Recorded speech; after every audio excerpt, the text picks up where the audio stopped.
बिस्मिल्लाहिर्रहमानिर्रहीम। My dear students, आप सब कैसे हैं? अल्लाह ताला आपको खुश रखे, कामयाब फरमाए। बेटा 5 वक्त की नमाज पढ़ा करें, कुरान की तिलावत किया करें ताकि अल्लाह पाक दीन दुनिया में कामयाबी अता फरमाए, आमीन। तो हम my dear students first year math का चैप्टर नंबर 3 पढ़ रहे हैं और जिस एक्सरसाइज को हम सॉल्व कर रहे हैं वो है एक्सरसाइज नंबर 3.3। और एक्सरसाइज 3.3 के क्वेश्चन नंबर 3 को हम सॉल्व करेंगे और क्वेश्चन नंबर 3 के जिन पार्ट्स को हम सॉल्व करेंगे वो है पार्ट नंबर 1, 2, 3, 4 एंड 5। यानी क्वेश्चन नंबर 3 के पार्ट नंबर 1 से लेकर पार्ट नंबर 5 तक के पार्ट नंबर 5 तक हम आज सॉल्व करेंगे। So let's get started. सबसे पहले जो क्वेश्चन नंबर 3 है हमारे पास, उसकी स्टेटमेंट को अंडरस्टैंड करते हैं। क्वेश्चन नंबर 3 के अंदर माय डियर स्टूडेंट्स हमें वो कह रहा है कि आपने लेफ्ट हैंड साइड को राइट हैंड साइड के बराबर इक्वल प्रूफ करना है। तो इस जो हमारे पास लेफ्ट साइड पे एक डिटर्मिनेंट है और इसको हमने दो डिटर्मिनेंट्स के सम के इक्वल प्रूफ करना है। ये इस क्वेश्चन की थीम है, इस क्वेश्चन की लॉजिक है। और माय डियर स्टूडेंट्स, जो हमारे पास लेफ्ट साइड पे डिटर्मिनेंट है इसके कॉलम नंबर 3 को अगर आप देखें तो इसके कॉलम नंबर 3 को देखते ही आपको समझ जाना चाहिए कि हम इसको किस तरीके से सॉल्व करेंगे। इस एक डिटर्मिनेंट को हमने इन दो डिटर्मिनेंट के बराबर प्रूफ करना है। माय डियर स्टूडेंट्स, जो हमारे पास इक्वल प्रूफ करने के क्वेश्चन होते हैं उनकी लॉजिक को अंडरस्टैंड करना बहुत ज़रूरी होता है।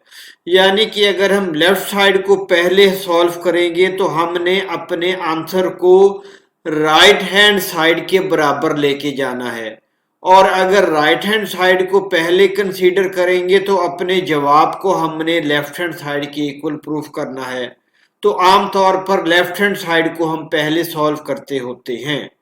अगर आपने मेरे प्रीवियस लेक्चर को यानी मेरे लास्ट लेक्चर को प्रीवियस कुछ लेक्चर्स के अंदर मैंने प्रीवियस लेक्चर है या उससे प्रीवियस लेक्चर है, मैंने प्रॉपर्टीज ऑफ डिटर्मिनेंट्स के बारे में इन डिटेल आपको बताया था। और ये वाली जो प्रॉपर्टी है हमारे पास, ये प्रॉपर्टी नंबर 6 है। प्रॉपर्टी नंबर 6 पे मैंने आपको बताया था, इफ ईच एलिमेंट ऑफ रो और column of a determinant is expressed as sum of two or more term। यानी अगर हमारे पास किसी कॉलम या रो के अंदर हर एलिमेंट जो है वो दो टर्म्स का मजमुआ हो, दो टर्म्स का सम हो, then the determinant can be expressed as sum of two or more determinants। तब हमारे पास क्या है कि डिटर्मिनेंट को हम एक्सप्रेस कर सकते हैं सम ऑफ टू और मोर टर्म्स। ये इस क्वेश्चन की लॉजिक है और ये प्रॉपर्टी नंबर 6 मैंने आपको प्रीवियस लेक्चर के अंदर इन डिटेल बताया था और इसको एग्जाम्पल से सॉल्व करना भी बताया था। अगर आपने मेरे उस लेक्चर को नहीं सुना तो बेटा आपसे रिक्वेस्ट है कि उस लेक्चर को अच्छे तरीके से सुन लें। उस लेक्चर का जो लिंक है वो डिस्क्रिप्शन के अंदर भी मैं ऐड कर देता हूं। अब अपने सॉल्यूशन की तरफ मूव करते हैं। सॉल्यूशन हमारे पास है, लेफ्ट हैंड साइड हमने पहले ले ली। अब लेफ्ट हैंड साइड में हम एक्सपेंडिंग बाय कॉलम 3, अब हम कॉलम 3 के जरिए इसको एक्सपेंड करते हैं। ये हमारे पास कॉलम 3 है। माय डियर स्टूडेंट्स, आप इस डिटर्मिनेंट को किसी भी कॉलम या रो से एक्सपेंड कर सकते हैं, लेकिन अगर हम कॉलम 3 से इस डिटर्मिनेंट को एक्सपेंड करेंगे तो हमारी कैलकुलेशन काफी सिंपल और शॉर्ट हो जाएगी। इसलिए मैंने कॉलम नंबर 3 को चूज किया है। अब A13 plus alpha 13 as it is हमारे पास आ गया। अब इसका माइनर ले लें, यानी ये इस रो के बाकी एलिमेंट्स को कैंसिल कर दें और इस कॉलम के बाकी एलिमेंट्स को कैंसिल कर दें, तो हमारे पास बच गया A21, A22, A31, A32, वही मैंने यहाँ पे लिख दिया है। उसके बाद माइनस A23 प्लस अल्फा 23, इसी तरीके से इस रो के बाकी एलिमेंट्स कैंसिल और इस कॉलम के बाकी एलिमेंट्स कैंसल। A11 A12 वो मैंने यहां पे लिख दिया, A11 A12, फिर A31 A32 A31 A32 मैंने यहां पे लिख दिया, फिर प्लस A33 प्लस अल्फा 33। इस रो के बाकी एलिमेंट्स कैंसल और इस कॉलम के बाकी एलिमेंट्स कैंसल। तो A11 A12 A11 A12 A21 A22 A21 A22, इस डिटर्मिनेंट को हमने एक्सपेंड कर लिया। अब इसको मल्टीप्लाई कर दें, यानी A13 इसके साथ मल्टीप्लाई होगा प्लस अल्फा 13 इसके साथ मल्टीप्लाई होगा, फिर माइनस A23 इसके साथ मल्टीप्लाई होगा, माइनस प्लस माइनस, और ये इसके साथ अल्फा 23 के साथ मल्टीप्लाई हो जाएगा, प्लस A33 इसके साथ मल्टीप्लाई होगा, प्लस अल्फा 33 इसके साथ मल्टीप्लाई होगा। तो ये हमने इसको एक्सपेंड कर लिया, ये देखें एक्सपेंड कर लिया। अब माय डियर स्टूडेंट्स, आप बच्चों की आसानी के लिए जो ए वाली हमारे पास डिटर्मिनेंट है, देखिए A13 A23 A33, इसको मैंने ग्रीन कलर के अंदर हाईलाइट कर दिया। ये क्यों किया अभी आपको इसकी वजह समझ में आ जाएगी। और अल्फा 13 अल्फा 23 और अल्फा 33 इसको मैंने येलो कलर के अंदर हाईलाइट कर दिया। अब इनकी वजह क्या है, इनकी वजह यह है कि अगर हम ए वाले जो डिटर्मिनेंट है इसको पहले लिख लें और जो हमारे पास अल्फा वाले डिटर्मिनेंट है इसको बाद में लिख लें, तो हम अपने सॉल्यूशन की तरफ मूव कर जाएंगे। ये देखें तमाम के तमाम ए वाले डिटर्मिनेंट्स मैंने पहले लिख लिए और जो हमारे पास अल्फा वाले डिटर्मिनेंट है वो हमने बाद में लिख लिए। अब अगर गौर करें तो हम अपने प्रूफ की तरफ मूव कर चुके हैं, या आसान लफ्जों के अंदर यूं कहें कि हमारा सॉल्यूशन तकरीबन 99% कंप्लीट हो चुका है। अब अच्छे बच्चों अगर आप गौर करो तो ये हमारे पास जो A13 है और A21 A22 यानी ये डिटर्मिनेंट ये डिटर्मिनेंट ये डिटर्मिनेंट, इसको क्या हम 3/3 डिटर्मिनेंट्स की फॉर्म के अंदर लिख सकते हैं? आप सोचें, थोड़ा गौर करें, दिमाग को इस्तेमाल करें। क्या इसको, इन तीन डिटर्मिनेंट्स को अगर हम इकट्ठा करके इस फॉर्म के अंदर लिख दें तो क्या हमारा जवाब ठीक होगा? शाबाश, एग्जैक्टली ठीक होगा। देखिए अगर मैं इस डिटर्मिनेंट को एक्सपेंड करता हूं by column 3, A13 as it is आ गया, फिर इस रो के बाकी एलिमेंट्स कैंसल, इस कॉलम के बाकी एलिमेंट्स कैंसल, तो बाकी कौन सी एलिमेंट बचे? A21 A22, देखिए वही तो है A21 A22, फिर A31 A32 A31 A32, फिर माइनस A23 वो यहां पे लिख दिया। अब इस रो के बाकी एलिमेंट्स कैंसल और इस कॉलम के बाकी एलिमेंट्स कैंसल। बाकी एलिमेंट कौन से बच गए? A11 A12 A31 A32 A11 A12 A31 A32, फिर plus A33 as it is आ गया। इस रो के बाकी एलिमेंट्स कैंसल, इस कॉलम के बाकी elements cancel. A11 A12 A11 A12 A31 A32 A31 A32, यानी हम इस फॉर्म के अंदर इसको कन्वर्ट कर सकते हैं। वही काम मैंने यहां पर कर दिया। देखें अब हमारे पास क्या है माय डियर स्टूडेंट्स, जो ये हमारे पास 2/2 के डिटर्मिनेंट्स है, क्या इसको इस फॉर्म में लिख सकते हैं? एग्जैक्टली लिख सकते हैं। आप इस 3/3 डिटर्मिनेंट को जब कॉलम 3 से एक्सपेंड करेंगे तो 100% यही आंसर आ जाएगा। यानी इनकी जगह पे हम ये 3/3 डिटर्मिनेंट्स को लिख सकते हैं इस तरीके से, और यही हमने प्रूफ करना था। ये हमारी राइट हैंड साइड आ गई। ठीक है बच्चों, उम्मीद है आपको ये दिलचस्प क्वेश्चन समझ में आ गया होगा। अब नेक्स्ट पार्ट की तरफ मूव करते हैं। नेक्स्ट पार्ट बिल्कुल सिंपल है हमारे पास। 230396251 इज इक्वल टू 9, फिर डिटर्मिनेंट है 210112 और 251। हमने इस डिटर्मिनेंट को इसके बराबर प्रूफ करना है। ये हमारी लेफ्ट हैंड साइड आ गई। अब माय स्टूडेंट्स हमने बाहर 9 लेके आना है। अब 9 तो ना किसी रो से कॉमन आ रहा ना किसी कॉलम से कॉमन आ रहा।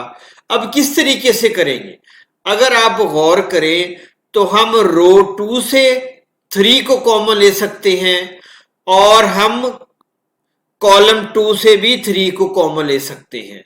तो ये काम हमने करना है, बस इतनी सी बात है। अब देखें, टेकिंग 3 कॉमन फ्रॉम रो 2, जब हमने रो 2 से 3 को कॉमन ले लिया तो यहां पे क्या आ गया 1, यहां पे 3 आ गया और 6 की जगह पे 2 आ गया।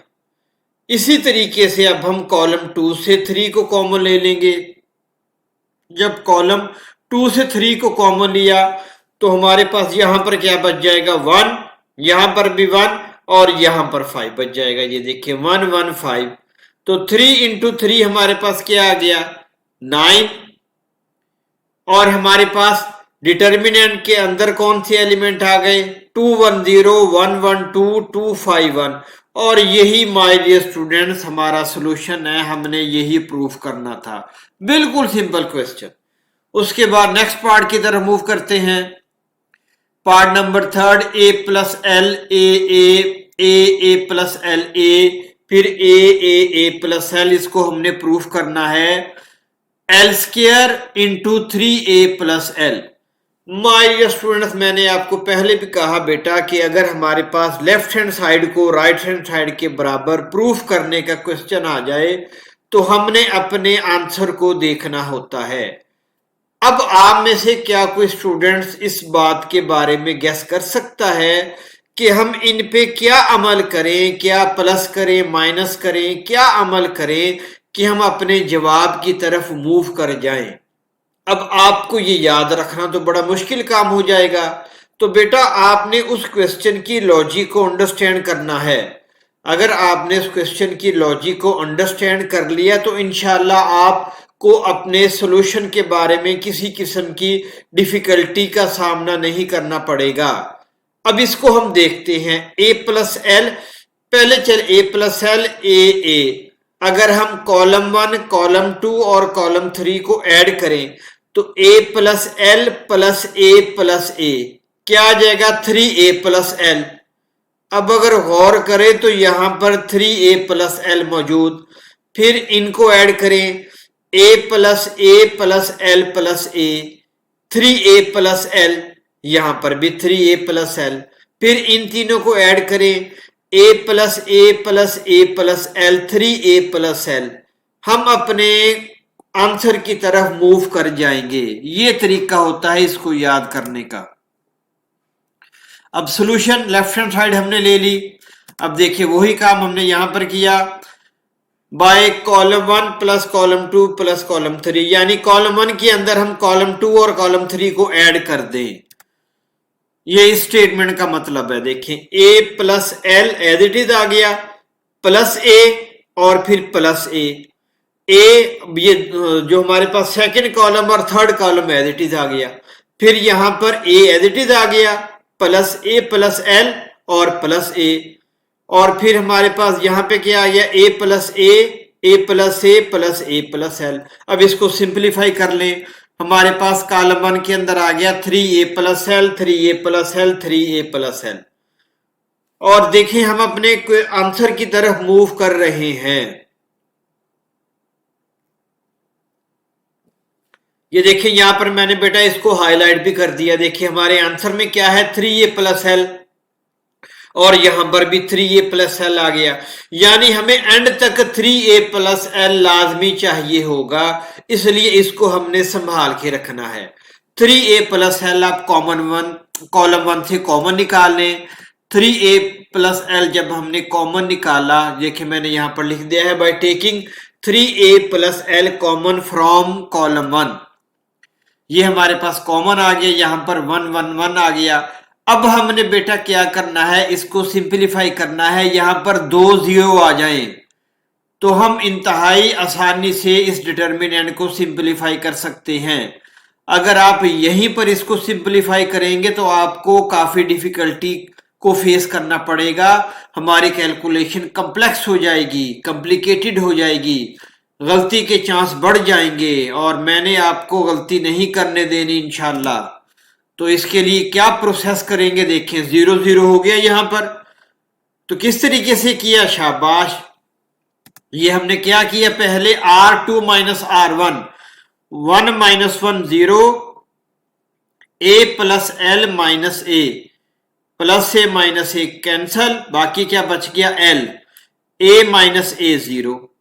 अब फिर हमारे पास यहां पर ये 0 किस तरीके से आ गया, फिर मैंने R3 माइनस R1 किया।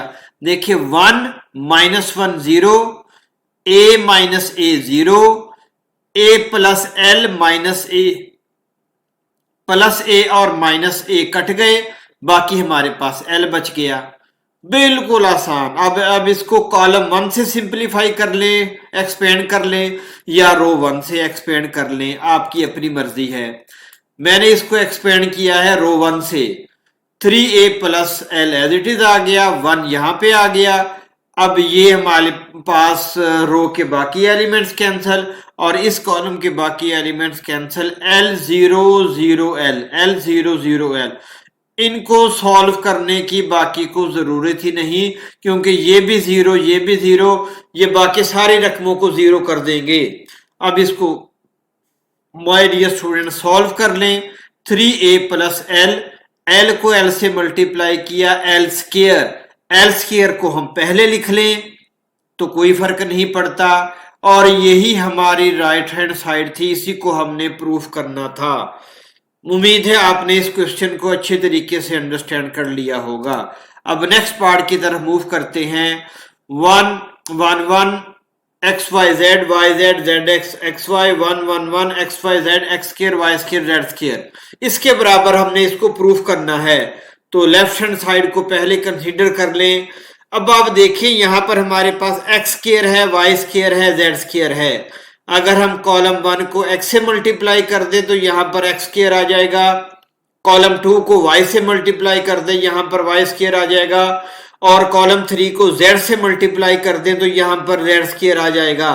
हम अपने आंसर की तरफ आहिस्ता आहिस्ता मूव करने लग जाएंगे। तो सबसे पहले अमल ये करें, column 1 multiply by x, column 2 multiply by y and column 3 multiply by z, ये हमारे पास रकमें आ गई।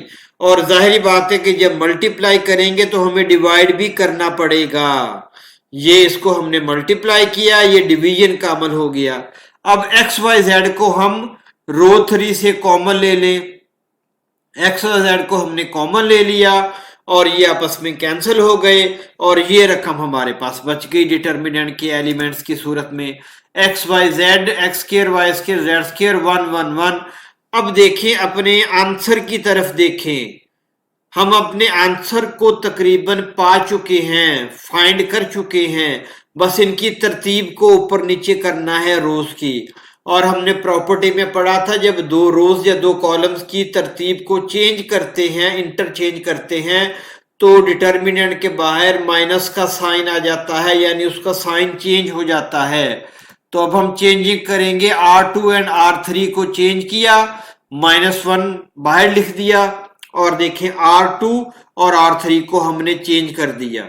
अब हमारे पास क्या है, यहां पर 1 1 1 है, लेकिन यहां पर 1 1 1 आ रहा रो सेकंड के अंदर, और यहां पर रो 2 के अंदर एक्स वाई जेड है, एक्स वाई जेड यहां पर फर्स्ट रो, यानी अब हम रो 1 और रो 2 को इंटरचेंज कर देंगे बाय इंटरचेंजिंग रो 1 एंड रो 2, और ये हमारा जवाब आ गया -1 +1, और इस डिटर्मिनेंट को एज इट इज लिख दिया। यही हमारा रिक्वायर्ड आंसर था, हमारी डेस्टिनेशन थी, इसी को बेटा हमने प्रूफ करना था।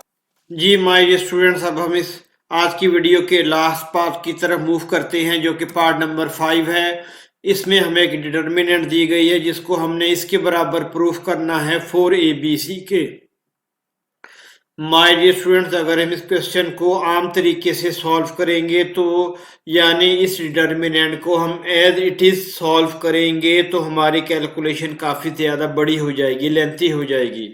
तो इसको थोड़ा पहले हम रिड्यूस कर लेते हैं, शॉर्ट फॉर्म के अंदर इसको कर लेते हैं। इसकी लेफ्ट हैंड साइड हमने पहले ले ली। अब इस पे जो सबसे पहला अमल मैंने किया है वो मैंने किया है R2 minus R1, B minus B minus C, B minus B minus C, फिर C plus A minus a, C plus A minus ए, फिर बी माइनस ए, बी माइनस ए हमारे पास आ गया। अब जो रकमें करती हैं उनको काट लेते हैं, ये प्लस बी माइनस बी से कैंसल, फिर प्लस ए माइनस ए से कैंसल, और बाकी एज इट इज हम लिख लेंगे यहाँ पर। अब इसको थोड़ा और रिड्यूस कर लेते हैं,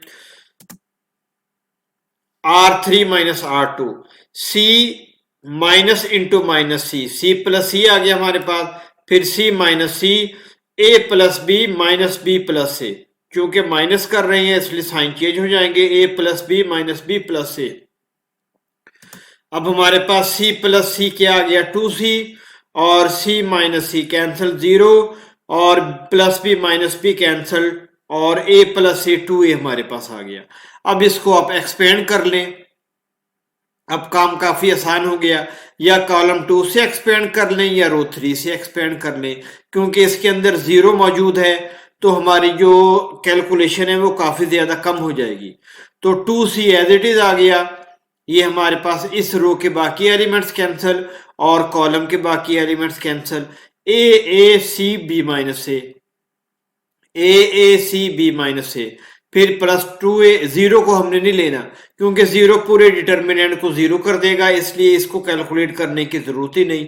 फिर प्लस 2a आ गया, इस रो के बाकी एलिमेंट्स कैंसल, इस कॉलम के बाकी एलिमेंट्स कैंसल, b प्लस ए माइनस सी सी, बी प्लस सी ए और माइनस सी प्लस सी। अब इसको सॉल्व कर लें, बिल्कुल सिंपल, ये देखा हमने सॉल्व कर लिया, 2C एज इट इज आ गया, a b minus a square, a b minus a square और माइनस ए सी, फिर प्लस 2a बी सी और फिर प्लस सी स्क्र और माइनस फार्मूले का और ये वाला माइनस प्लस ए सी।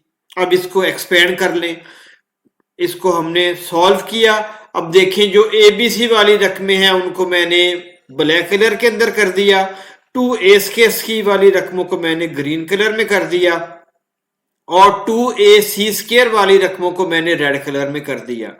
ये माइनस 2a स्क्र सी और प्लस 2a स्क्र सी ये आपस में कैंसल, फिर माइनस 2a सी स्क्र और प्लस 2a सी स्क्र ये आपस में कैंसल, और 2abc प्लस 2abc ये हमारे पास बाकी रकम बच जाएगी। ये देखें 2abc प्लस 2abc को जब बेटा हमने ऐड किया तो हमारे पास 4abc आ गया, और यही हमने प्रूफ करना था। ये क्वेश्चन नंबर 3 के 5 पार्ट आज कंप्लीट हो गए। आप उम्मीद है आपको वीडियो पसंद आई होगी। तो बेटा अगर आपको वीडियो पसंद आ गई हो तो जिन स्टूडेंट्स ने चैनल को सब्सक्राइब नहीं किया तो वो सब्सक्राइब भी कर दें और वीडियो को लाइक भी कर दें और शेयर भी कर दें।